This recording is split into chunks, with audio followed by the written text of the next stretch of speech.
Welcome to Asian Media Network, your source of engaging conversation regarding to issues that matter to the Asian community. And today we'll start a special talk show where we dive into the complex process of immigration and labor importation from Vietnam to United States. Join us in this conversation is our two esteemed guests from Austin, Texas, Ms. Cathy Nguyễn, CEO of My America, and attorney Gabriel Grisbaum from the Grisbaum Law Firm. Welcome, Ms. Cathy Nguyễn and Mr. Gabriel to the show. How are you today? We're okay, thank you. It's a pleasure to be here.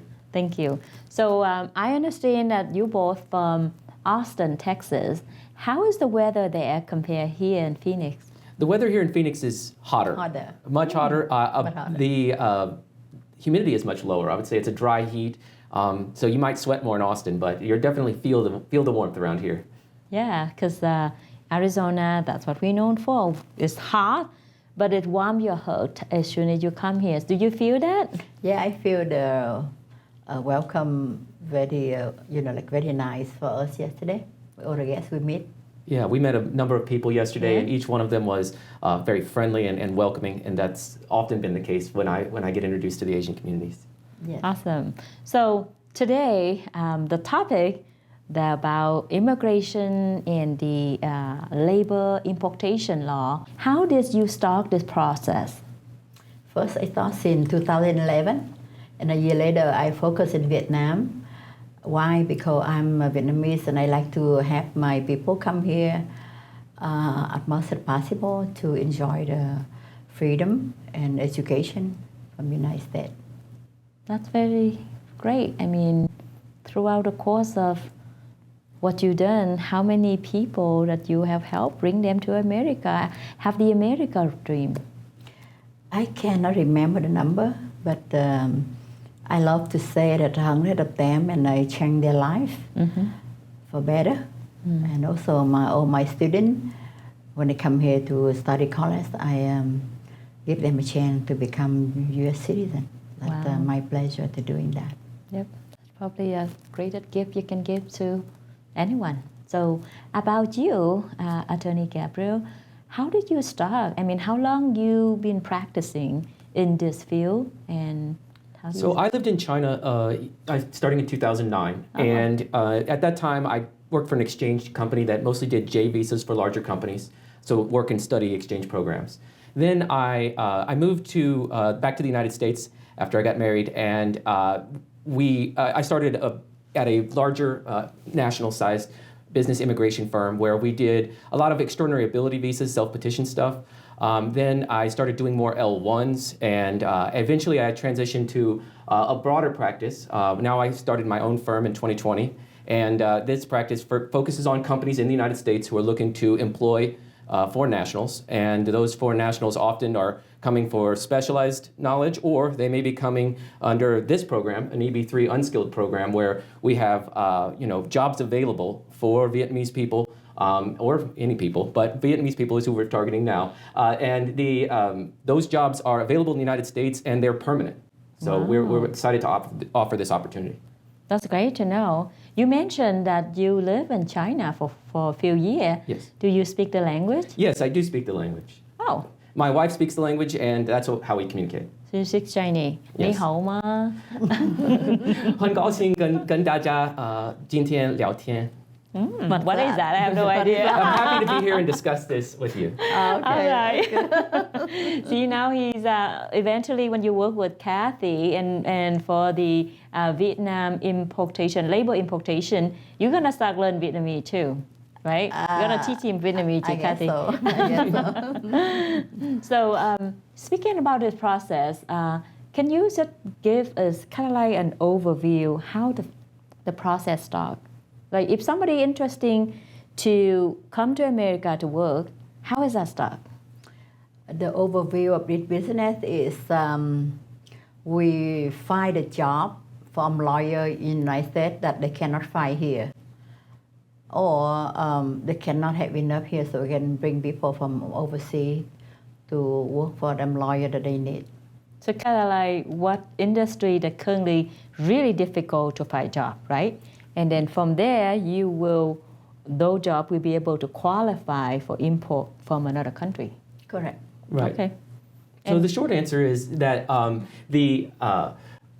when we have employers that approach us with jobs they can't fill in the United States. So the truth is the United States economy is very strong. There are a lot of companies that are hiring and they can't fill all the positions. And so when they routinely cannot fill a position over months or years, that's when they start looking to see if they can sponsor a foreign national to come and fill the position permanently, hopefully. And so that's what we do, is we communicate with these employers who need, who have open positions that they can't fill, and we facilitate the arrival of foreign nationals to take those positions and become permanent residents in the United States. Wow. Especially after the pandemic, there's a huge shortage in labor worker in the United States. Correct. I think last time I looked at the numbers of jobs that need to be filled is about 12 million, and only half of that will be able to fill. So what happened to the other half? If employee or industry business could not fill these jobs, it's impact to our economy. So by bringing workforce or labor from another country, it will help the economy keep running, because now we have the workforce, the job being filled, company be able to produce product and services, and it help boost up the economy. So what you do is great, and especially, bringing people to America to work. That is, you help company, not only the employer in America, but also the employee, the people back home in Vietnam. Good. So the question is, how fast can you bring them here? A lot of people say, I want to hire next day, or I want to hire right away. Right. So that is one of the major challenges of the program, is that it does take 24 to 31 months generally from the outset to get landed in the United States as a permanent resident.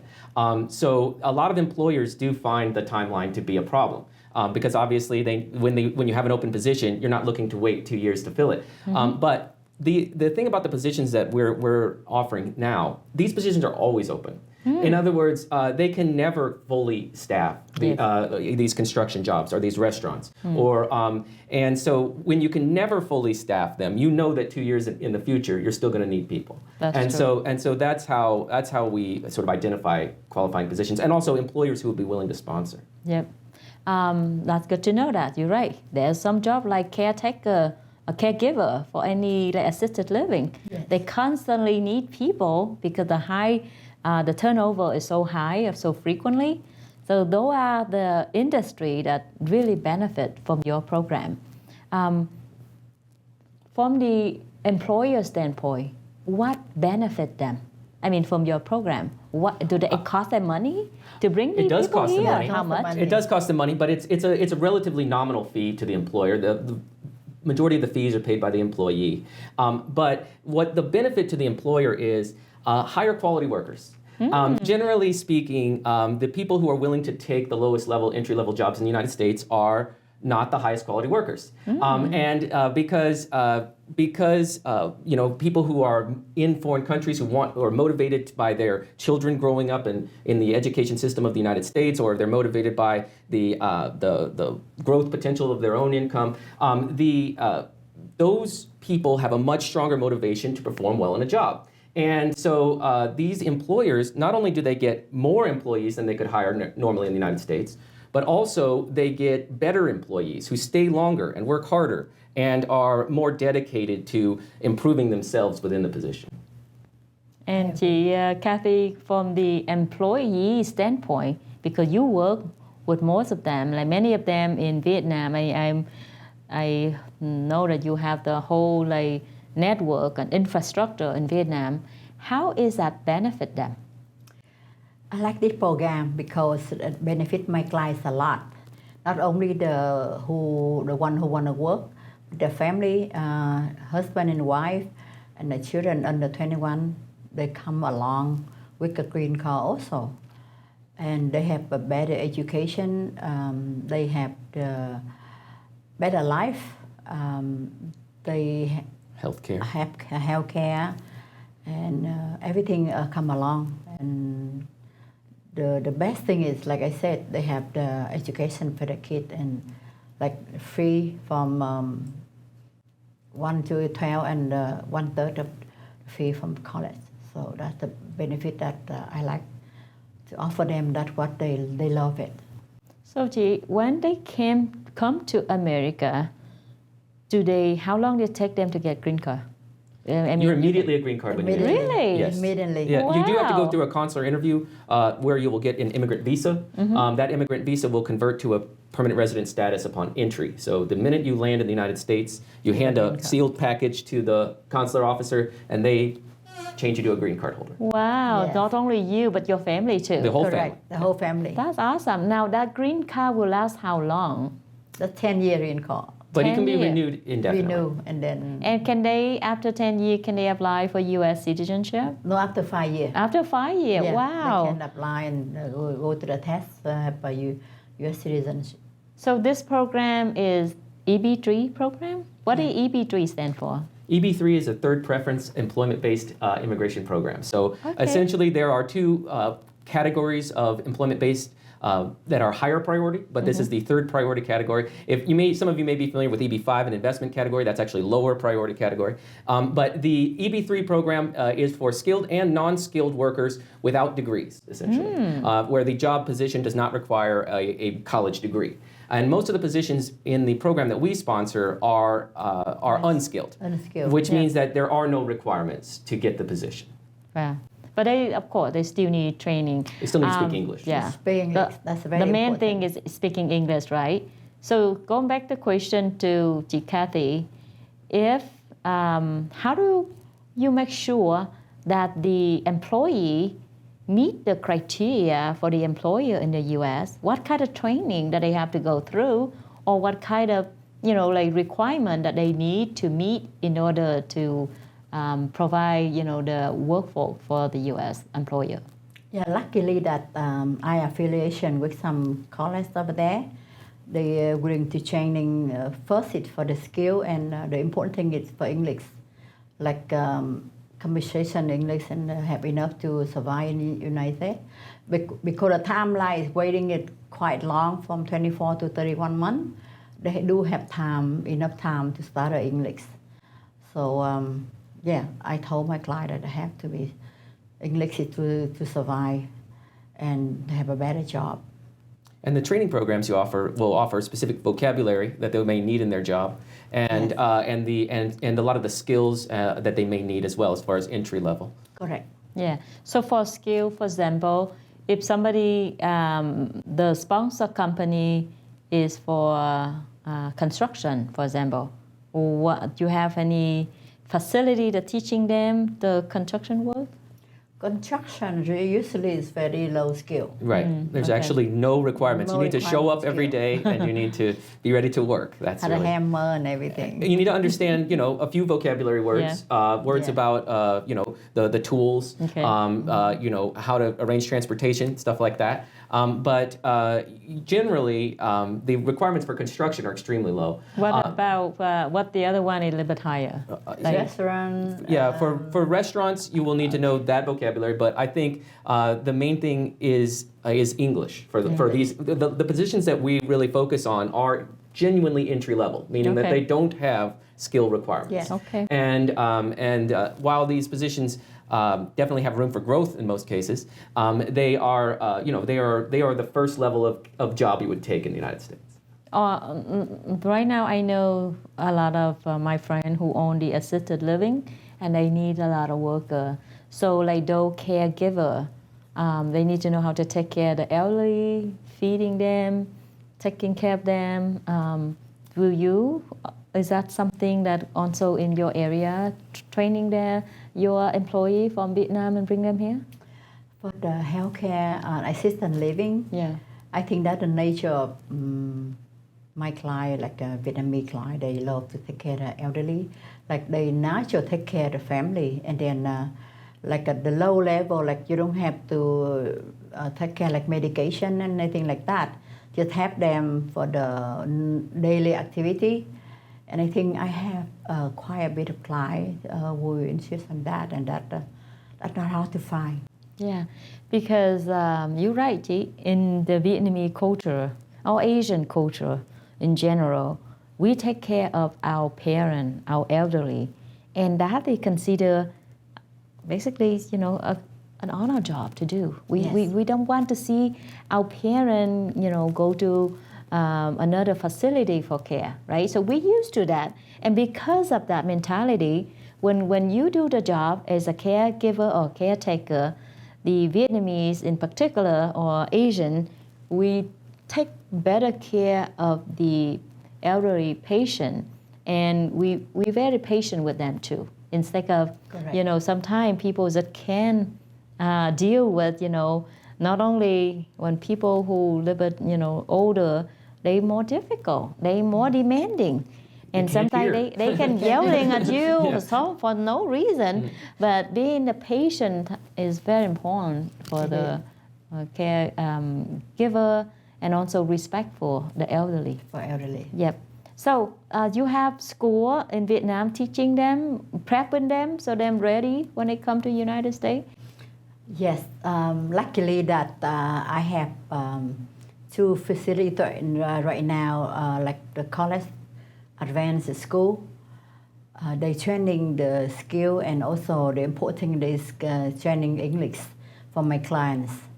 So when they're ready to go, like the waiting time is pretty long, like 20 to 31 months, enough for them to study and prepare, ready to go to work in the United States. So they learn English, and they also learn about the job. Like for example, to be a caregiver or caretaker, to take care of the elderly patient, they would train all of that? Yes, learn English and learn the technique for the job like caregiver. They take care of the elderly, like they naturally take care of the elderly at home, but they have more technique for the clients, like how to take care of American elderly instead of mom and pop at home. Yeah, so it's more structure.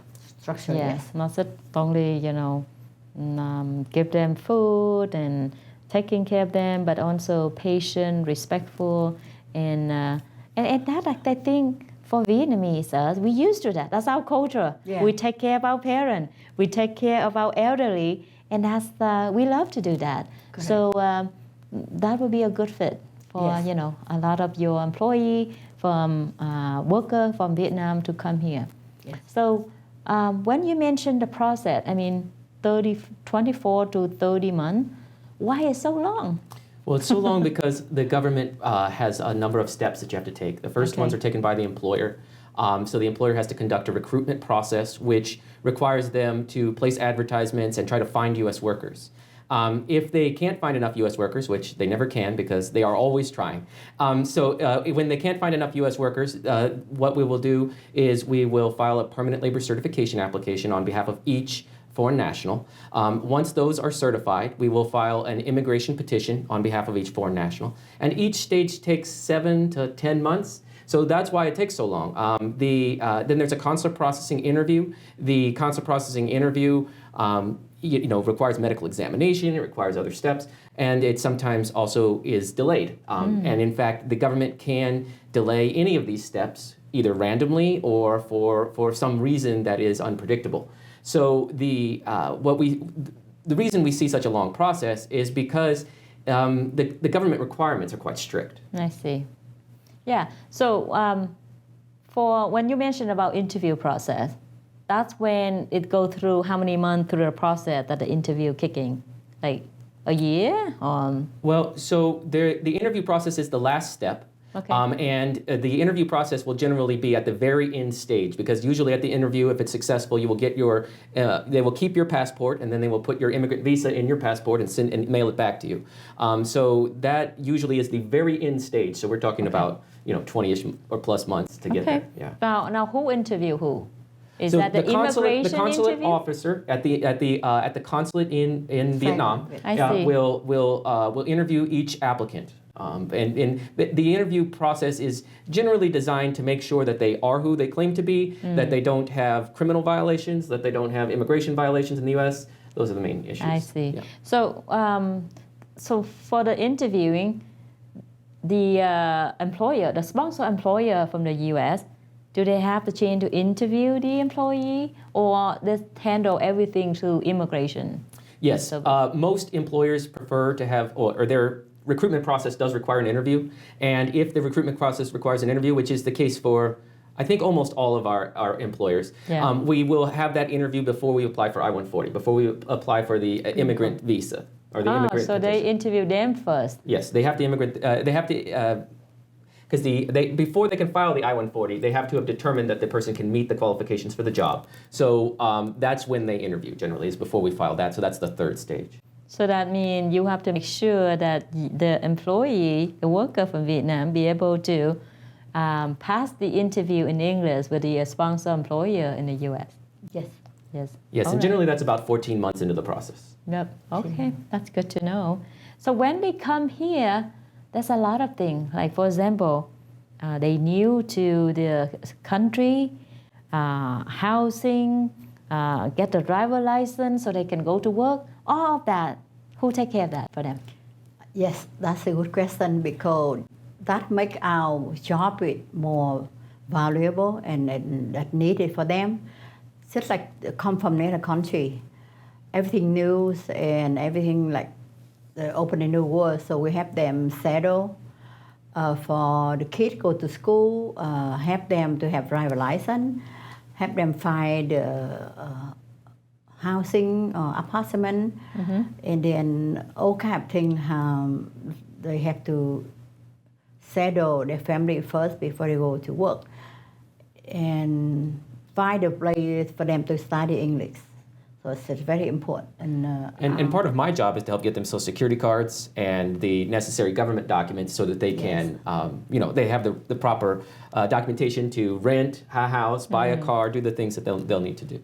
But do they need a credit too, right? They cannot rent. Well, for renting, yes, credit is generally required. For buying, if you're buying in cash, no. Money, yes. Yes. Yep. Money talks. So. Yeah, money talks.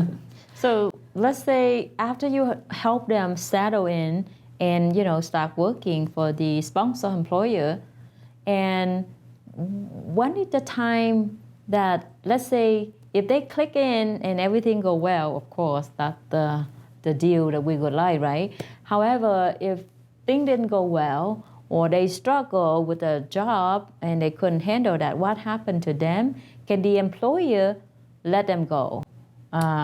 So yes, the employer can let them go. And the good news is that the whole family has green cards. And whether or not, even if the employer does fire them, they will still have green cards. And they can find another job. Right. Yes, and they'll be eligible for any of the many jobs that are available in the United States at this time that can't be filled. Wow. So if you're already in the United States and you have a green card, it is very easy to get an entry-level position. Remember, we're actually finding employers who are willing to wait years and pay money and take risk in order to have people in the door the door 2 years later. So if you're able to immediately provide that benefit to them, of course, they are definitely very excited to have those people. So then, from the employer standpoint,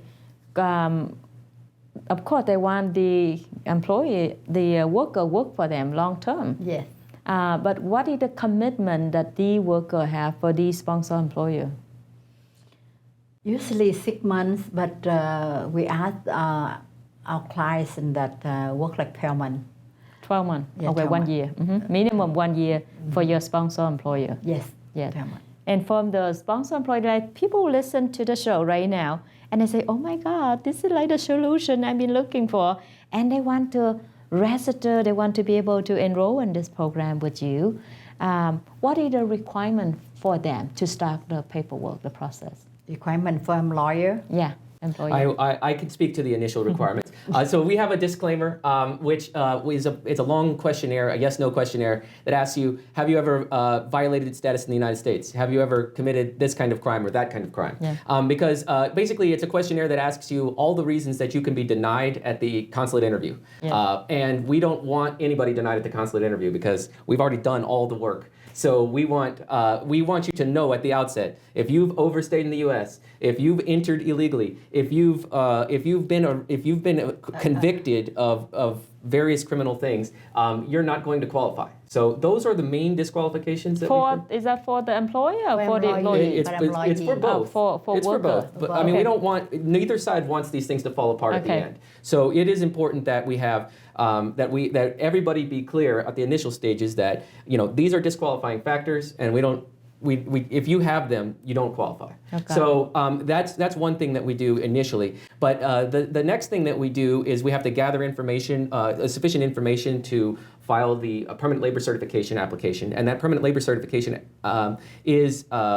It's fairly detailed. It requires a work history, it requires an address history. So it does require a lot of information out of the client, which we will translate for you and enter into our case management software, which will produce the forms for us. That is for employee from Vietnam. Mm-hmm. What about employer, sponsor employer? What do they need to be qualified in the program?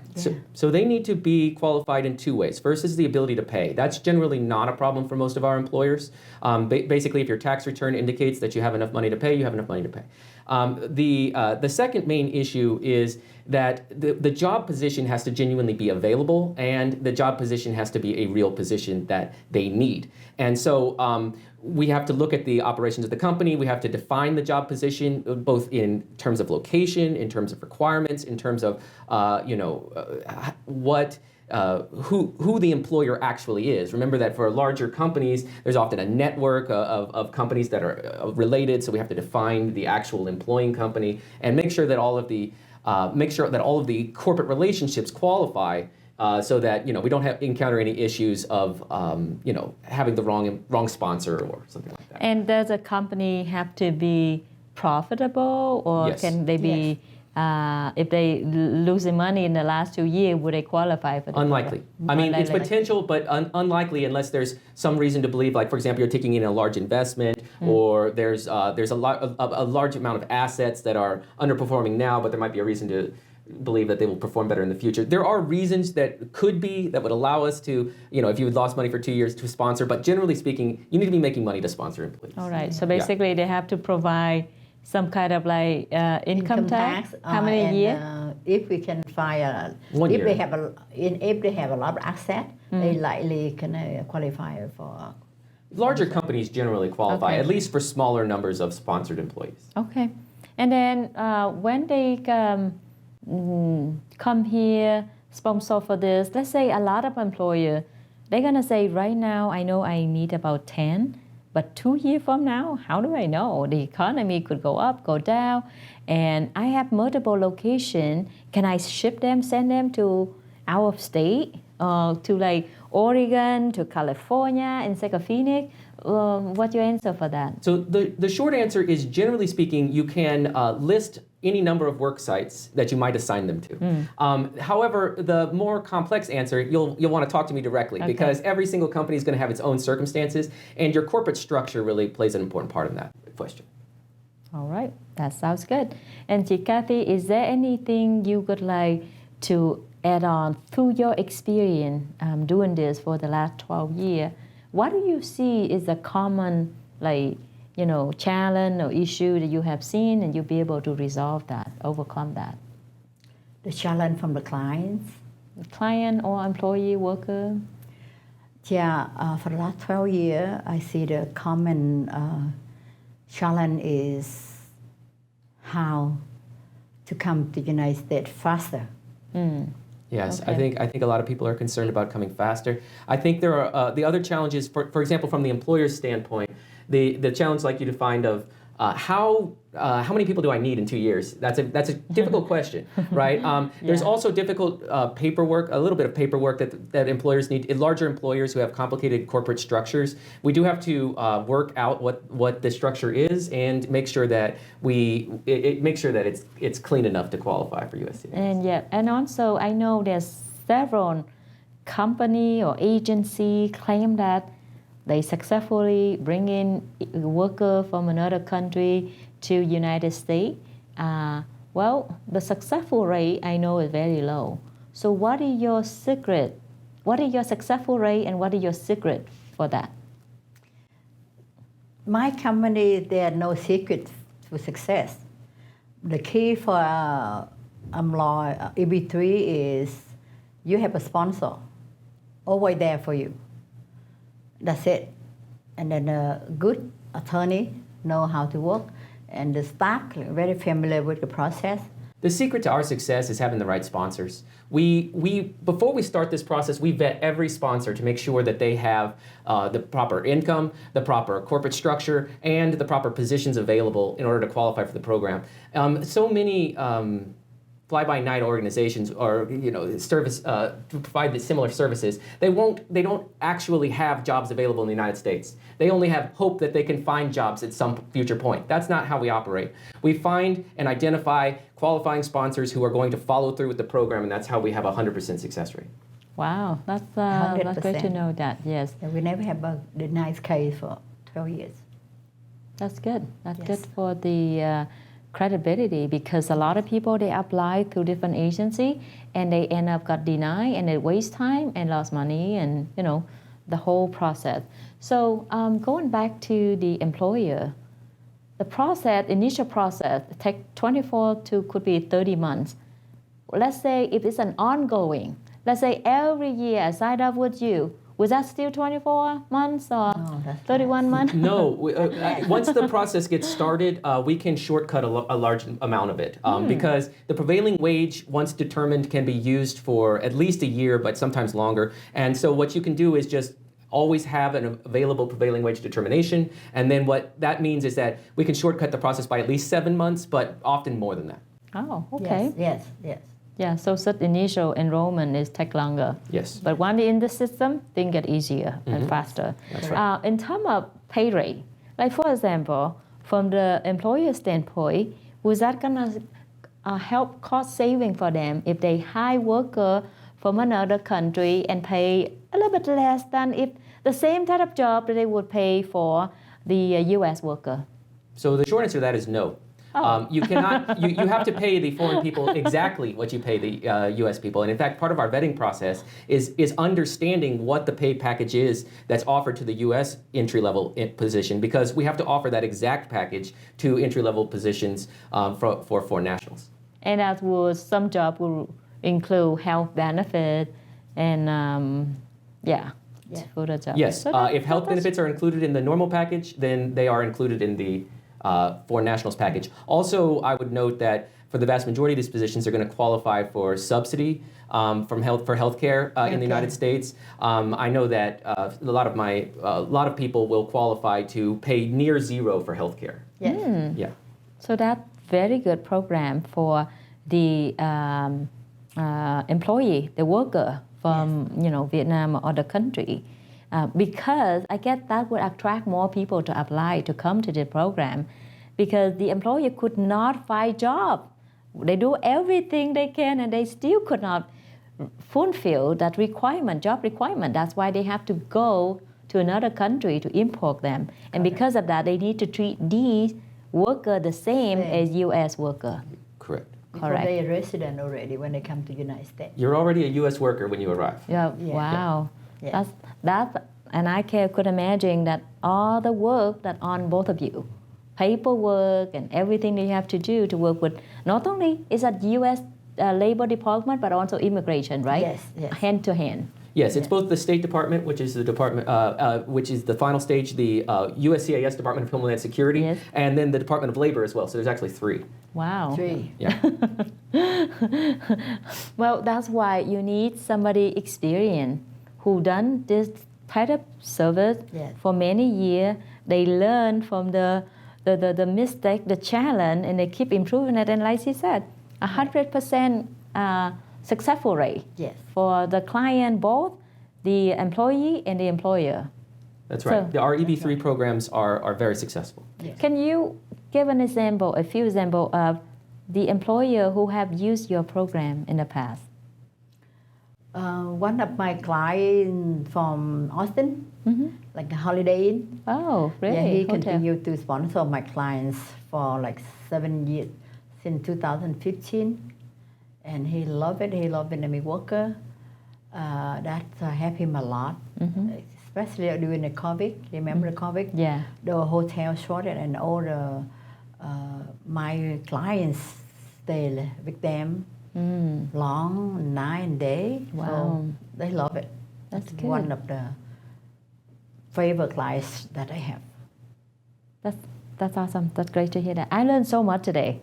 and I want to say that, I mean, what you do, both of you, is great. Not only solve the problem for U.S. economy to be able to fulfill jobs for the company, but also help the Vietnamese people or people from another country from Asia to come to America to have the opportunity to live in the American dream of freedom, country of freedom. Correct. So thank you for what you do. Now, before we end the conversation today, audience out there, if you would like to, for the employer, if you would like to contact Cathy or Attorney Gabriel for more information about this, that call the number on the screen. And for the worker from Vietnam, you watching this show and you're interested, you want to find out, again, call the number and they will help you. Is there anything else you would like to say to the audience? I like to say that if you have American dreams, you want an education for your kid, do it now, because you never know, the law can be stopped somehow, someday, and the sooner is better. And just us about American dream and education for your kid. Oh, well, I'm sorry, I want to jump in. When you mentioned about the education for your kid, the children that come with the parent who in the EB3 program, will they qualify to go to apply for school, go to school here, and treat it as the U.S. permanent resident, which is the lower tuition? Is that they have the same benefit? Correct. When they come here, they immediately can enter any public school, like high school, no cost, like our kid, and college, like our kid. Wow. Discount. That's one okay. of its benefits. Yeah, different states have different residency requirements, but generally speaking, once you've lived there for a year or two, you will be able to qualify as a resident of the state or a resident of the country, and then you'll get highly discounted rates over international rates at U.S. colleges. Yes, highly discounted. Wow, that's so good to know. That a wonderful program. Yes. And then, Gabriel, is there anything else you would like to say to the audience? Well, I'd just like to say it was a real pleasure to be here, and that I've never been on TV in this way, and so I really appreciate this opportunity. Thank you. I'm sure that there will be, we would like to invite you back to the show, because today is the introduction, right? And I feel that I learned so much, but there will be more focus, talk about the employer focus, the worker focus, and the whole process, and the case study. Like you might have some people who already came to America through this program, and they have a successful career. They can share their story. Those are wonderful things that we want to hear. Our audience would like to watch this show. So we're looking forward to invite you back in the future. Thank you. Thank you. And again, thank you for watching Asian Media Network. Today, we deep dive into the complex process of immigration and the labor importation from Vietnam. So stay tuned, and we're gonna bring you more engaged topic like this in the future. Don't forget to subscribe and follow our channel so you won't miss new video that we release. Thank you, and talk to you next time. Bye-bye.